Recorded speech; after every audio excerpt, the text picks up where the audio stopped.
All right, you guys, remember to like this video, to share it with friends, and to subscribe to the channel. Today I'm going to be talking about what is a belief audit and how do we perform one. So if you think about auditing, most of us think about it in the business setting, right? Or in the accounting setting, where we look at historical records from a certain period of time and we analyze them, adding everything up to make sure that everything is accounted for, that everything is in the right place, right? Well, we do this every so often. Usually it's annually. But do we do that with our belief systems?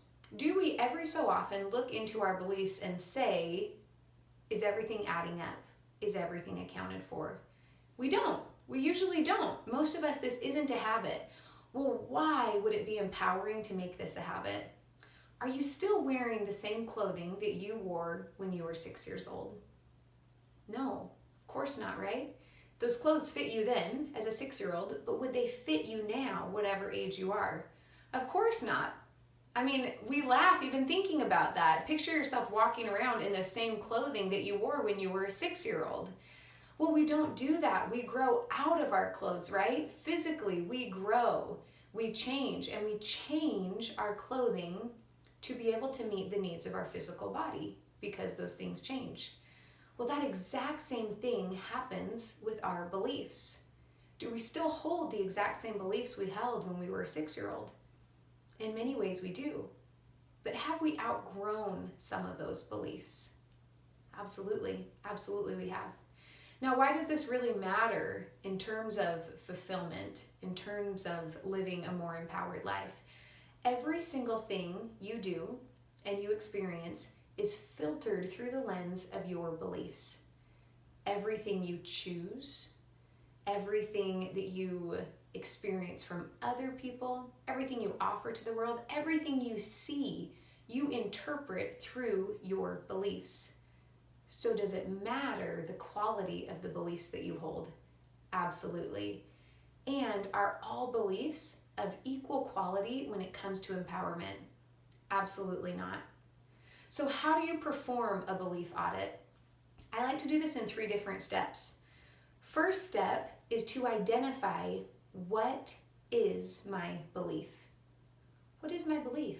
What am I believing in this moment? What am I believing about myself? About money? About a higher power? About my relationships with other people? About my abilities? About my responsibility to my country?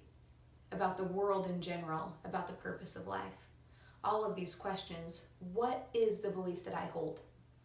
Second question, is this belief empowering me?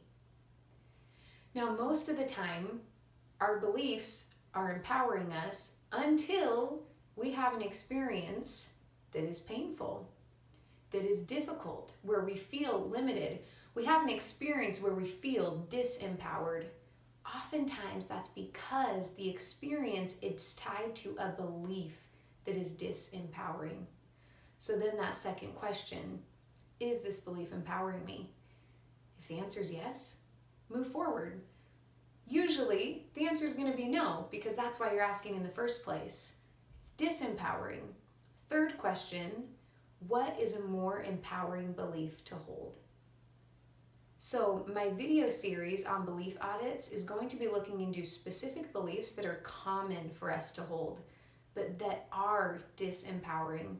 For each one, we're going to look at what is the belief, is it empowering or disempowering, or rather, how is this disempowering, and what belief could I hold instead?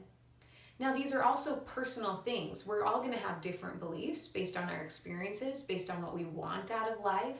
A lot of these things are going to be different, but a lot of them are also going to have some core commonalities.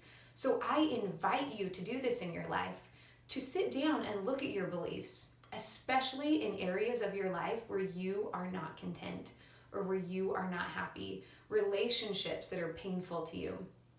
And ask yourself, what is the belief I hold?